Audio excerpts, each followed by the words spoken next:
નમસ્કાર દોસ્તો, આજના આ ખાસ એક્સપ્લેનરમાં તમારું સ્વાગત છે. આપણે સૌ જાણીએ છીએ કે અત્યારે આર્ટિફિશિયલ ઇન્ટેલિજન્સ એટલે કે એઆઈની કેટલી બોલબાલા છે.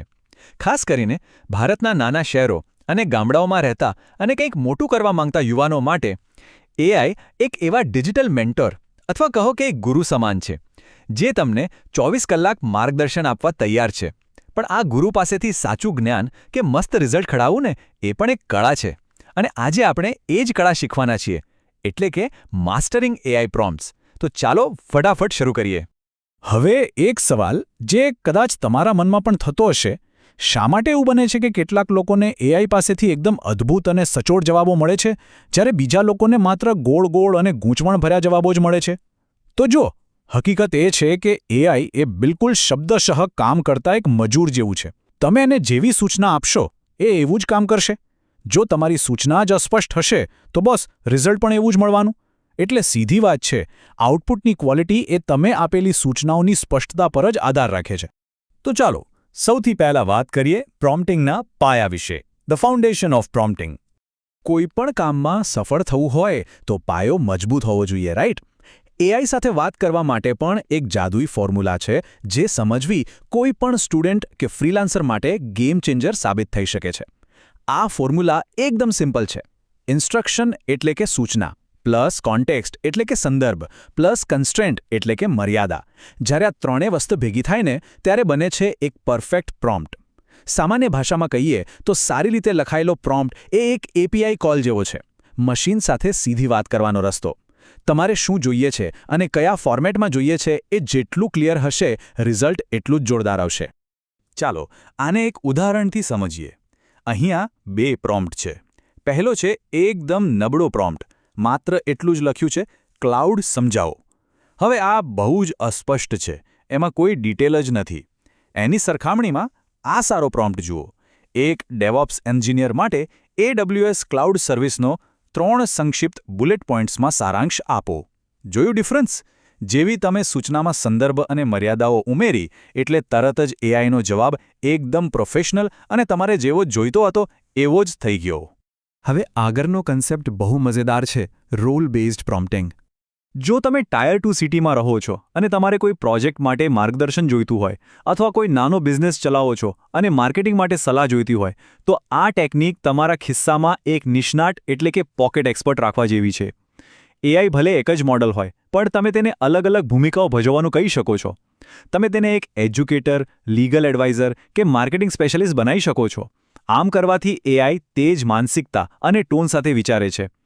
એક જ એઆઈ રાતોરાત તમારો કોડિંગ એક્સપર્ટ અથવા બિઝનેસ સલાહકાર બની શકે છે. આ ટેકનિકનો ઉપયોગ કેવી રીતે કરવો? બસ તમારે આ રીતે શરૂઆત કરવાની છે. એક સાયબર સિક્યોરિટી એનાલિસ્ટ તરીકે વર્તો અને નેટવર્કની ખામીઓનું મૂલ્યાંકન કરો. અથવા કહો કે એક યુએક્સ ડિઝાઇનર તરીકે વર્તો અને આ મોબાઈલ એપ લેઆઉટની સમીક્ષા કરો. બસ આટલું કહેવાથી જ તમે એની પાસેથી કોલેજ પ્રોજેક્ટ કે લોકલ બિઝનેસ માટે એકદમ લેવલવાળા અને વ્યાવસાયિક જવાબો કઢાવી શકો છો. આના પછી આવે છે ઉદાહરણોની તાકાત, જેને શોર્ટ પ્રોમ્પ્ટિંગ કહેવાય છે. ઘણીવાર આપણે કોઈને નવું કામ શીખવાડતા હોઈએ ત્યારે ઉદાહરણ આપવું પડે છે, રાઈટ?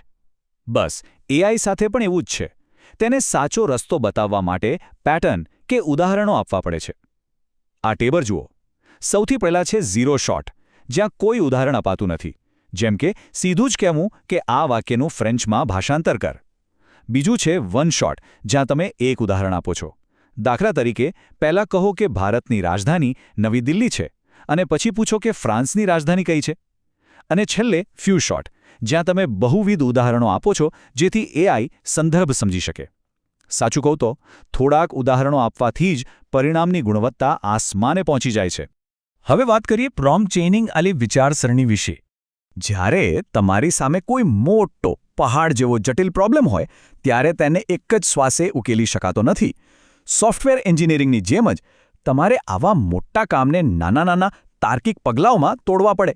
ઉદાહરણ તરીકે, કોઈ સોફ્ટવેર પ્રોજેક્ટ હોય તો સ્ટેપ 1 યુઝરની મુખ્ય જરૂરિયાતો બહાર કાઢો. સ્ટેપ 2 તેનું સ્કીમા તૈયાર કરો. સ્ટેપ 3 ટેસ્ટ કેસ લખો. અને સ્ટેપ 4 છેલ્લે ઇમ્પ્લિમેન્ટેશન પ્લાન પૂરો કરો. આને જ પ્રોમ્પ્ટ ચેઇનિંગ કહેવાય. આનાથી તમે કોઈપણ ભારી ભરકમ ટાસ્કને ઇઝીલી મેનેજ કરી શકો છો. અને આમાં એક બહુ જબરદસ્ત હેક છે, ચેઇન ઓફ થોટ રીઝનિંગ.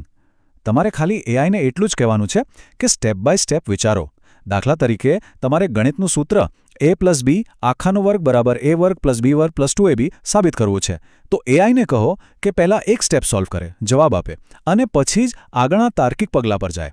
આ બિલકુલ એવું જ છે જેમ તમે પરીક્ષામાં ગણિતનો દાખલો સ્ટેપ બાય સ્ટેપ સમજીને ગણો છો. છેલ્લે ચાલો જોઈએ કેટલીક એડવાન્સ પ્રોમ્પ્ટ ટેકનિક્સ.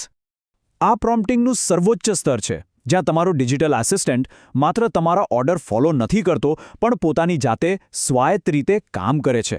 અહીં 3 અદ્યતન ફ્રેમવર્ક છે. પહેલું છે રિએક્ટ લૂપ, જ્યાં એઆઈ જાતે જ વિચાર કરે છે, એક્શન લે છે અને પછી પરિણામ જોઈને પોતાની જાતને સુધારે છે.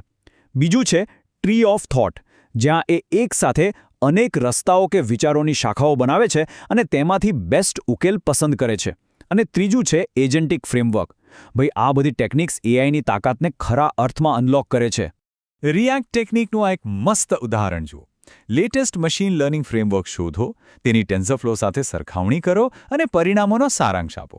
અહીં એઆઈ ખાલી ડેટાબેઝમાંથી જવાબ નથી આપતો, પણ ઇન્ટરનેટ પરથી લેટેસ્ટ માહિતી ભેગી કરે છે, ડેટાની સરખામણી કરે છે અને પોતાની જાતે રિસર્ચ કરીને તમને એકદમ સચોટ જવાબ આપે છે. છે ને કમાલ? પણ હા, એક ચેતવણી ચોક્કસ યાદ રાખજો. સર્જનાત્મકતા અને સચોટતા વચ્ચેનું બેલેન્સ જાળવવું બહુ જ જરૂરી છે. જો તમે પ્રોમ્પ્ટમાં ખૂબ જ વધારે કડક નિયમો કે મર્યાદાઓ મૂકશો તો એઆઈ કંઈ નવું કે ક્રિએટિવ નહીં વિચારી શકે, અને જો તમે એને સાવ છૂટો દોર આપી દેશો તો હકીકતની સચોટતાના ધજાડા ઉડી જશે.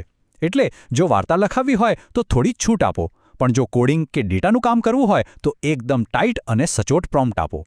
આ બેલેન્સ જાળવવું એ જ અસલી સ્કિલ છે.